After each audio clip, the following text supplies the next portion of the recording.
Bonjour à toutes et à tous, bienvenue dans Chine France, le journal, votre émission quotidienne d'information en français sur Mandarin TV. Et sans transition, voici les titres de l'actualité. L'activité du secteur manufacturier en Chine a atteint son plus haut niveau depuis près de 10 ans. Début de la fête des célibataires, les ventes démarrent fortement dès le premier jour. La Chine lance son premier recensement, aidé pour la première fois d'une application sur smartphone. La Chine fait une nouvelle démonstration de son avion de chasse furtif. Un commerçant chinois a installé un plafond de verre pour que ses chats le regardent travailler. Et pour finir ce journal, nous nous intéresserons à une entreprise française qui a réussi son pari en Chine, Andros, une société française spécialisée dans les fruits transformés, installée maintenant depuis plus de 20 ans en Chine.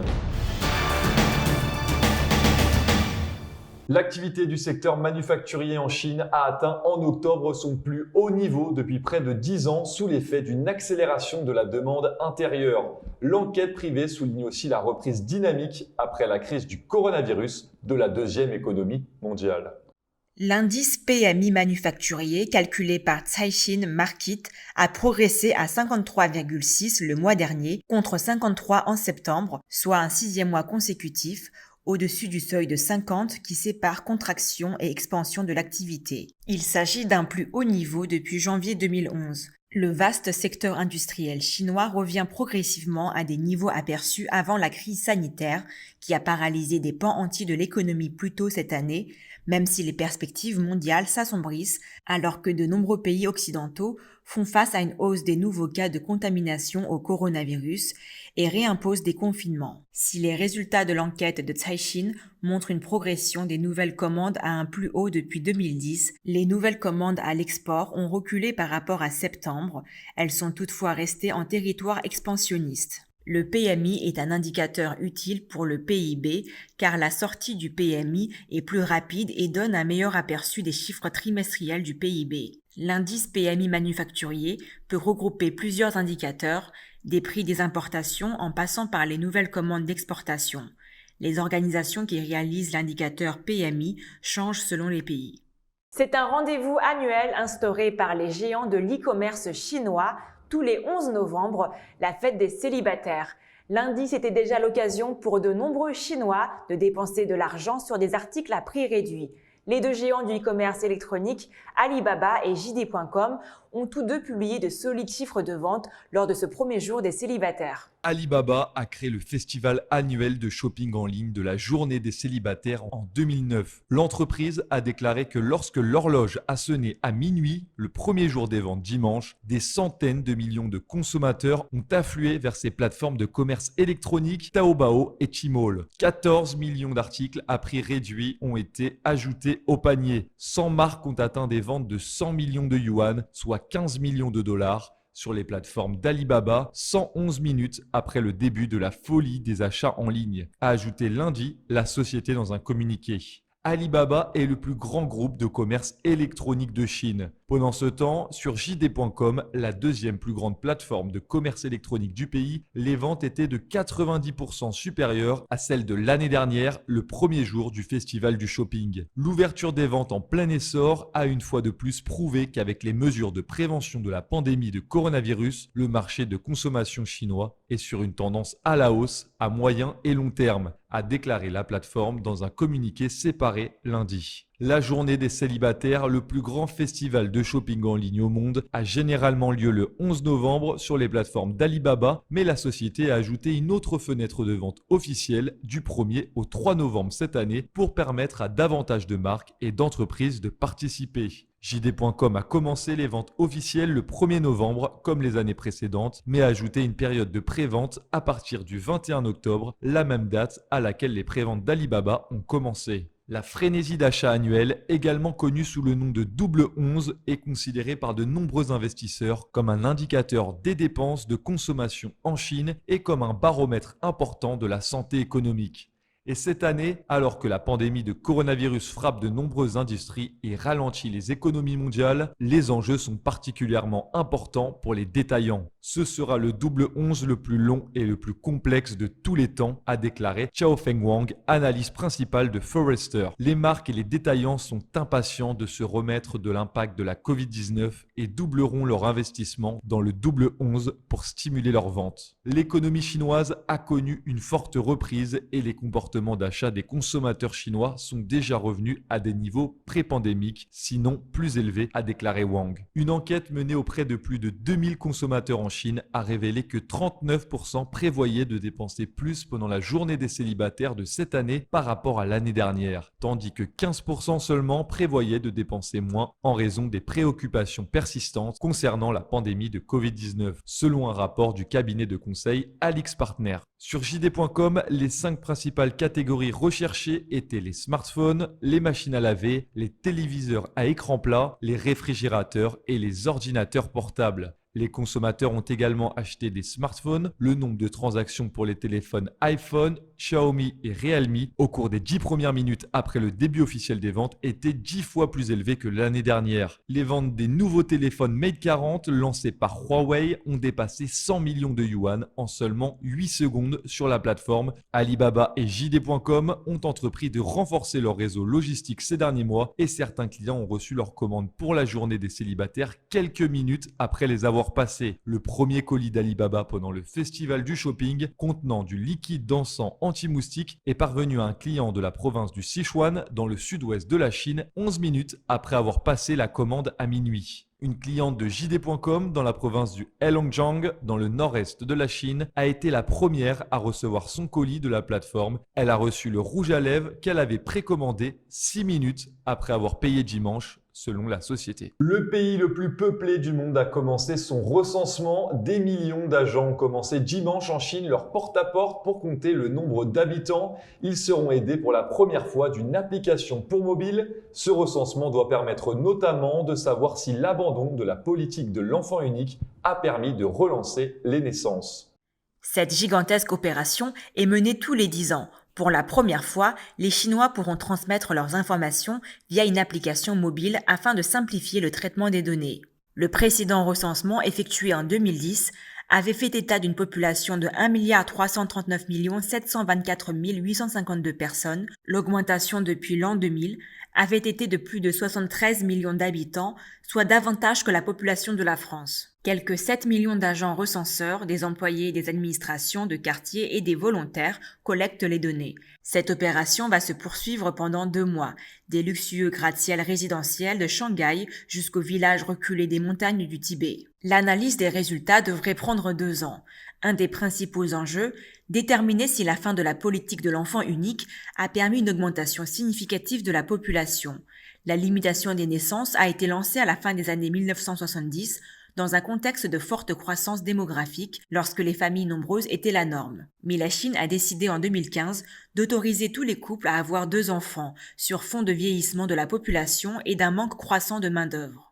La CCTV, la télévision publique nationale, a dévoilé de nouvelles images de l'avion de chasse furtif chinois, le Chengdu J-20. Sur celle-ci, 2 appareils sont en plein exercice, tirant des fusées-leurres généralement utilisés lors des combats aériens. 2 appareils en plein exercice. On les voit tirer une dizaine de fusées-leurres utilisés lors de combats aériens pour contrer les missiles adverses. Cet entraînement est essentiel pour les situations de combat réels. C'est une tactique très utile pour un combat aérien rapproché entre des avions de combat ou s'ils ont été ciblés par un missile solaire d'un système de défense aérienne au sol, commente Song Zhangping, un expert militaire auprès du média chinois. Peu de détails ont filtré sur le J-20, le tout dernier avion de la 5e génération développé par la Chine. Son revêtement rendrait difficile sa détection par l'ennemi ou les missiles guidés, tandis que sa conception en coupe transversale réduirait sa visibilité.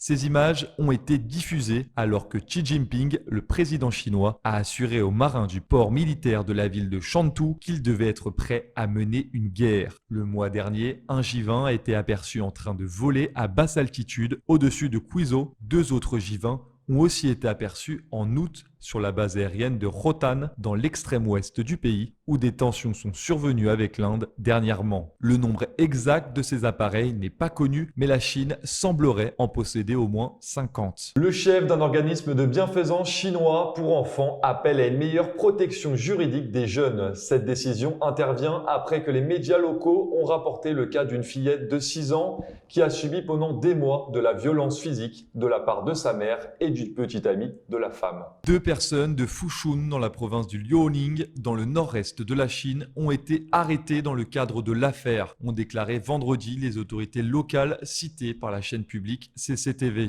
Selon le rapport, la jeune fille a souffert de multiples fractures osseuses et de brûlures sur de grandes parties de son corps sur une période de 3 mois entre février et mai de cette année, période pendant laquelle elle a également été forcée de manger de la nourriture pour chat. Son calvaire n'a pris fin qu'après que le personnel de l'hôpital où elle avait été emmenée pour traitement a reconnu les signes de maltraitance et a suggéré à sa grand-mère de contacter la police. La grand-mère a déclaré dans le rapport que l'enfant lui avait dit que le petit ami de la mère était responsable de lui avoir cassé le bras, mais qu'elle avait été menacée de ne le dire à personne. Sun Shui-mei, fondatrice du Girls Protection Fund, dans une interview, a déclaré que lorsqu'un enfant est blessé par un parent ou un tuteur, c'est à ce moment-là qu'il est le moins capable ou a le plus peur de riposter. Elle a ajouté que même si la Chine a des lois sur la protection des mineurs et que les enfants puissent être retirés d'une situation si on pense qu'ils sont gravement blessés, malgré ça, le système doit être repensé et amélioré.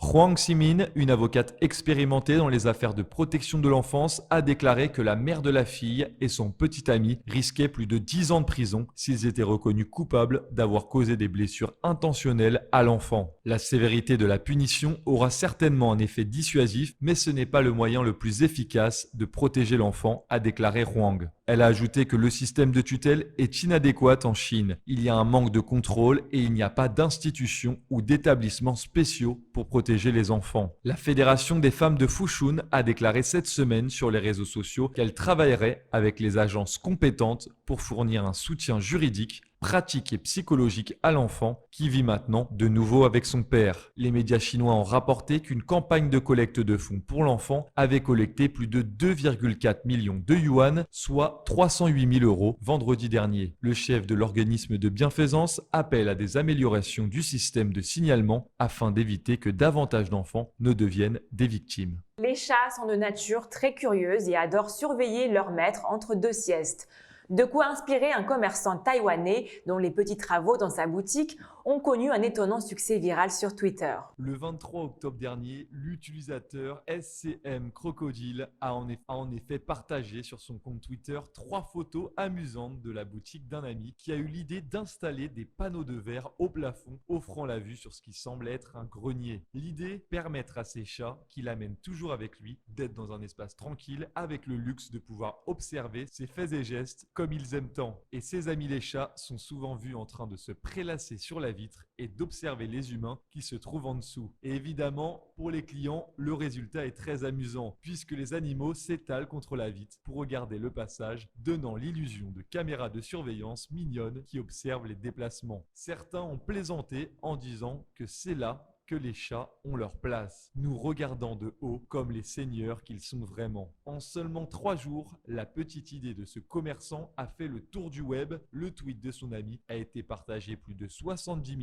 fois pour 180 000 favoris et de nombreux médias s'en font déjà le relais. Comme quoi, à notre époque, les petites idées peuvent être les plus originales. La 3e exposition internationale d'importation de Chine s'ouvre à Shanghai le 5 novembre. De nombreuses entreprises étrangères y seront représentées, parmi lesquelles Andros, une société française spécialisée dans les fruits transformés installée en Chine depuis plus de 20 ans.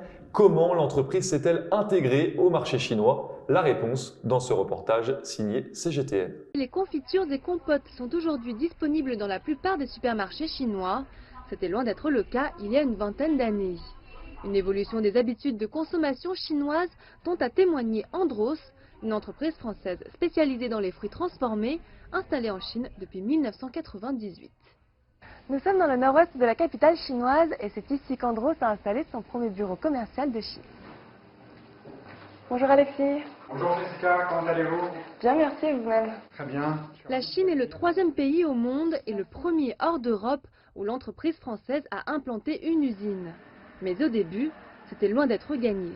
À l'époque, il y avait plein de vergers de pommes autour de l'usine, il y avait des milliers de serres avec des fraises. Et donc on a apporté culture et de fabricants de compotes. On a lancé des compotes à base de fruits chinois pour manger avec une cuillère ou des compotes à boire en bouteille. Et je dois vous dire que c'était un échec total puisque le marché n'était pas prêt, nous n'avons pas rencontré notre public. L'entreprise a donc dû se réinventer et s'est tournée vers les professionnels de la cuisine.